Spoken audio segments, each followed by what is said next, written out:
झारखंड की हेमंत सोरेन सरकार ने कैबिनेट में 1932 के खतियान आधारित स्थानीय नीति की जो घोषणा की है, ये एक पॉलिटिकल स्टंट है, ये कभी लागू नहीं होगा।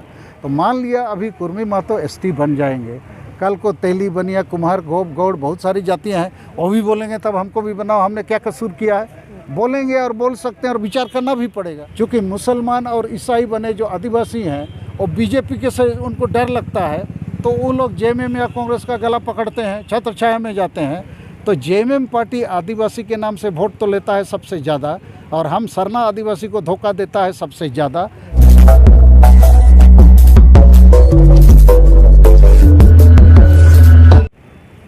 झारखंड की हेमंत सोरेन सरकार ने कैबिनेट में 1932 के खतियान आधारित स्थानीय नीति की जो घोषणा की है, ये एक पॉलिटिकल स्टंट है, ये कभी लागू नहीं होगा। यही चीज़ बाबूलाल मरंडी ने लागू किया था, 32 का खतियान और 27% आरक्षण ओबीसी के लिए, जो 27 नवंबर 2002 को हाईकोर्ट ने खारिज कर दिया। ये भी खारिज होना है, लेकिन ये सरकार चालाकी से बल्कि धूर्तता से लोगों को छलावा करने के लिए क्या कहती है, हम अभी विधानसभा में पास करेंगे, उसके बाद भारत सरकार को भेजेंगे और 9th अनुसूची में शामिल कराने का आग्रह करेंगे। तो स्थानीय नीति का बात, आरक्षण का बात, नियोजन नीति का बात, राज्य सरकार के अधिकार क्षेत्र का बात है। तो ये अपने करने के बजाय दिल्ली को भेजना चाहता है। क्यों? जनता को भ्रमित करके उल्लू बनाने के लिए। हमने तो बोल दिया था, अब दिल्ली नहीं करे तो हम क्या करेंगे। अब मान लिया कल को मेरी गद्दी चली जाए, फिर एक बार वोट देना। और 9th शेड्यूल की बात क्यों करता है? 9th शेड्यूल की व्यवस्था जो है लैंड रिफॉर्म्स एक्ट, माने भूमि सुधार कानूनों की सुरक्षा के लिए है, ये आरक्षण और डोमिसाइल के लिए नहीं। और सुप्रीम कोर्ट को अभी अधिकार है कि 9th शेड्यूल में भी कोई कानून को हम रखेंगे, उसका भी रिव्यू कर सकता है। तो 32 के खतियान आधारित जो स्थानीय नीति पहले थी खारिज हुई है, तो ये भी खारिज हो जाएगी। तो ये जनता को दिग्भ्रमित करने का एक स्टंट है, छलावा है, झुनझुना है। मैं कहूँगा जो लोग 32 के खतियान के आधार पर स्थानीय नीति बनाने की बात कर रहे हैं या मांगने की बात कर रहे हैं, पक्ष में भी विपक्ष में भी, ये लोग आदिवासी मूलवासी को भ्रमित करके बेवकूफ़ बनाने का काम कर रहे हैं। मैं इसका विरोध करता हूं और मैं दावे के साथ कह सकता हूं ये कभी लागू नहीं होगा। विकल्प में हमारा कहना है कि स्थानीय नीति लोग क्यों मांग रहे हैं? रोजगार के लिए, कि राज बनने के बाद भी पढ़े लिखे लोगों को नौकरी नहीं मिल रही है, लोग जवान थे बूढ़े हो रहे हैं। तो इसका एक वैज्ञानिक और संवैधानिक उपाय ये है कि झारखंड में जितनी भी सरकारी नौकरियां हैं या गैर सरकारी नौकरियां हैं, उसका 90% हिस्सा ग्रामीण क्षेत्रों को दे दीजिए, 10% हिस्सा शहरी क्षेत्रों को दे दीजिए। मान लिया 1 लाख नौकरी है पुलिस का या क्लर्क, सिपाही, शिक्षक का, तो 90,000 नौकरी ग्रामीण क्षेत्रों को, 10,000 शहरी क्षेत्रों को। और जो 90,000 नौकरी ग्रामीण क्षेत्रों को आप देंगे, उसको आबादी के अनुपात से प्रखंड वाइज कोटा बना दीजिए। कोई प्रखंड थोड़ा बड़ा है तो थोड़ा ज़्यादा होगा, छोटा है तो कम होगा। और वो कोटा निर्धारित प्रखंड वाइज नौकरी को प्रखंड के आवेदकों से ही भरिए। जैसे यहाँ कोई भी ब्लॉक है, मान लीजिए रांची का कोई ब्लॉक है, पेटरवार ब्लॉक है, बोकारो का, तो उसी ब्लॉक के आवेदक से ही उसको भरना है। तब क्या हो जाएगा, गांव में खतियान का ज़रूरत भी नहीं है। कौन किस वार्ड का आदमी है, कहाँ का है या मकान नंबर, सब लोग तो एक दूसरे को जानते हैं। और जो लोग भी गांव क्षेत्र में है स्थानीय हैं। तो इसका उपाय यही है कि रोज़गार का मामला शांतिपूर्ण ढंग से हल हो जाएगा। और शहरों में जो भी आदमी है, अरे थोड़ा बंदरबाट होगा, होने दीजिए, लेकिन 10%, मान लिया 90-10 का हम रेशियो बोल रहे हैं, या 80-20 भी हो सकता है, ये सरकार तय करे, जनता तय करे। तो ये डोमिसाइल के नाम से बाहरी भीतरी और ये जो दंगा फसाद जैसी परिस्थिति बनाने का जो काम हो रहा है, ये बिल्कुल गलत है। दूसरा मुद्दा कुर्मी महतो का। अभी जो 20 सितंबर से रेल रोको चक्का जाम हुआ, तो अभी कुर्मी लोग आदिवासी बनना चाहते हैं। तो भारत देश में कोई भी जाति समूह एसटी, एससी, ओबीसी बनने का मांग रख सकता है, बन भी सकता है, यदि भारत सरकार और राज्य सरकार उसकी अनुशंसा करेगा, जांच पड़ताल के बाद उसको बनाएगा, तो ये भी आदिवासी बन सकते हैं। लेकिन यहाँ पर मैं एक राजनीतिक बात ये कहना चाहता हूँ, इन लोगों को बिहार, बंगाल, उड़ीसा में, झारखंड में जेएमएम पार्टी, उड़ीसा में बीजेडी पार्टी और बंगाल में टीएमसी पार्टी, इन लोगों ने वोट के लालच से इनको उलझा के झांसा दे के हम तुमको आदिवासी बनाएंगे, और ये लोग बम बम है। और रेल रोड चक्का जाम में भी ये पार्टियों का साथ है, क्योंकि इन लोग लिख के दे दिए हैं भारत सरकार को कि इनको एसटी बनाया जाए।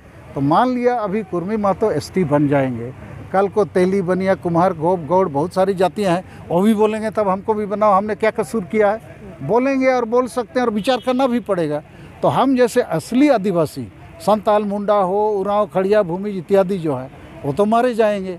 अभी हमारे लिए एक प्लेट खाना है, 10 आदमी आ जाएंगे खाने के लिए, तो बचेगा क्या।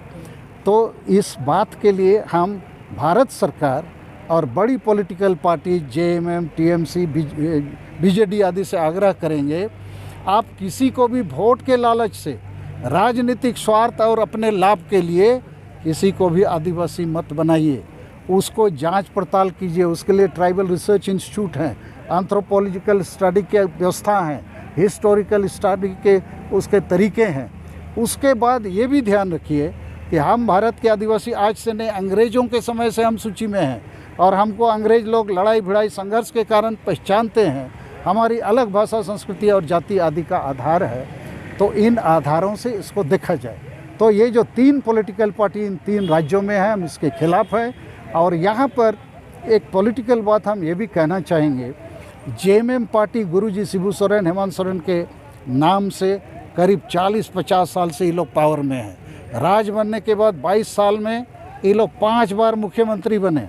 हर बार विपक्षी दल का लीडर कब्जा इन्हीं के हाथ में है। लेकिन यहाँ पर ना आदिवासी का सरना धर्म को मान्यता मिला, ना संताली भाषा जो 8वीं अनुसूची में शामिल है प्रथम राजभाषा का दर्जा मिला, ना एसपीटी कानून का रक्षा होता है। ज़मीन रोज़ लूट हो रहा है, रोज़ विस्थापन पलायन हो रहा है, रोज़गार यहाँ के लोगों को नहीं मिल रहा है। तो आखिर ये जो गुरुजी शिबू सोरेन, हेमंत सोरेन नीतिगत आदिवासियों के लिए क्या किया, और आदिवासी समाज सुधार का काम भी इन्होंने नहीं किया। ये केवल वोट और नोट का राजनीति करते हैं सत्ता के लिए, आदिवासी समाज के उत्थान और प्रगति के लिए नहीं। तो आदिवासी समाज में आज भी नशापन, अंधविश्वास, डायन प्रथा, वोट को हड़ियाँ दारू चखना में बेचने की परंपरा और प्रवृत्ति, और भी बहुत कुछ, ईर्ष्या द्वेष। और हर आदिवासी गांव में जो आदिवासी का मुखिया होता है वो अनपढ़ आदमी, पियक्कड़ आदमी, संविधान कानून कुछ जानता नहीं है। सब जो लुटेरों का वो दलाल बन जाता है। इन सारे लोगों को जेएमएम पार्टी ऑक्सीजन देके आगे बढ़ाता है। तो हमारा कहना है ये 22 वर्षों में जेएमएम को बहुत मौके मिले, लेकिन वो केवल सत्ता के लिए।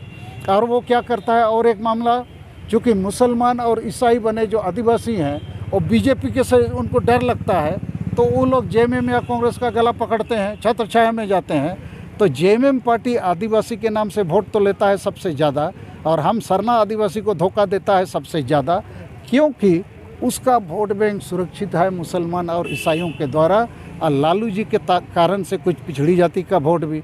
तो अभी भी चुनाव हो जाए, जबकि इतना करप्शन का मामला हेमंत सोरेन और ख़ानदान के सामने आ गया है, प्राइमा फेसी फैसला कब होना है अलग बात है, लेकिन प्रमाणित लगभग हो गया कि मामला बिल्कुल है। तो तब भी यदि चुनाव हो जाएगा तो यही लोग जीतेंगे, बीजेपी नहीं जीत सकती है।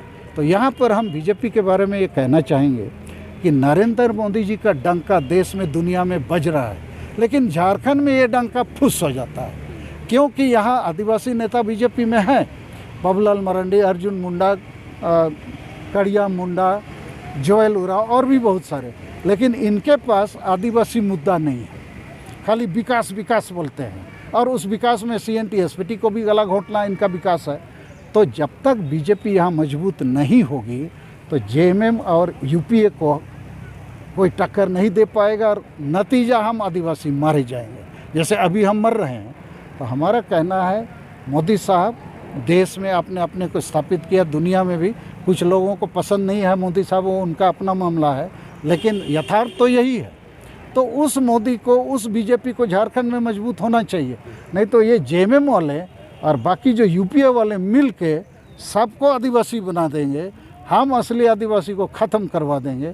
तो इससे हम बचेंगे कैसे? ये तो पॉलिटिकल पावर है, तो हमको भी एक पॉलिटिकल पावर की ज़रूरत है, और वो बीजेपी ही हो सकती है।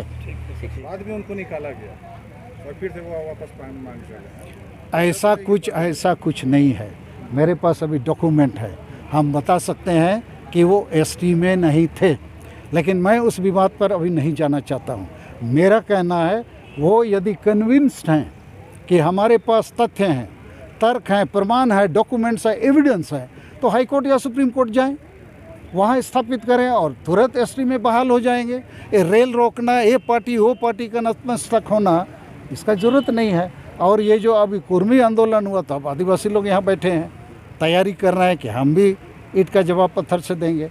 मैं उसके पक्ष में नहीं हूँ।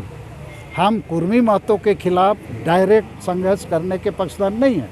हम ये 3 पार्टी जो इनको बहला फुसला के अपने वोट के लालच के लिए ऐसा किया है, कल को और भी जातियों को ये लोग ऐसा करेंगे। लेकिन हाँ, हम आदिवासी हैं, असली आदिवासी हैं, तो हमको हमारी अस्तित्व और भविष्य का चिंता तो है ना। तो चिंता को हम पॉलिटिकली, लॉजिकली, कॉन्स्टिट्यूशनली हम सामने रखेंगे। और ये जो आदिवासी थे पहले, मुझे लगता है उतना सच बात नहीं है, क्योंकि मेरे पास 1931 का सेंसस ऑफ इंडिया हमने फ़ोटोकॉपी करके लाया है।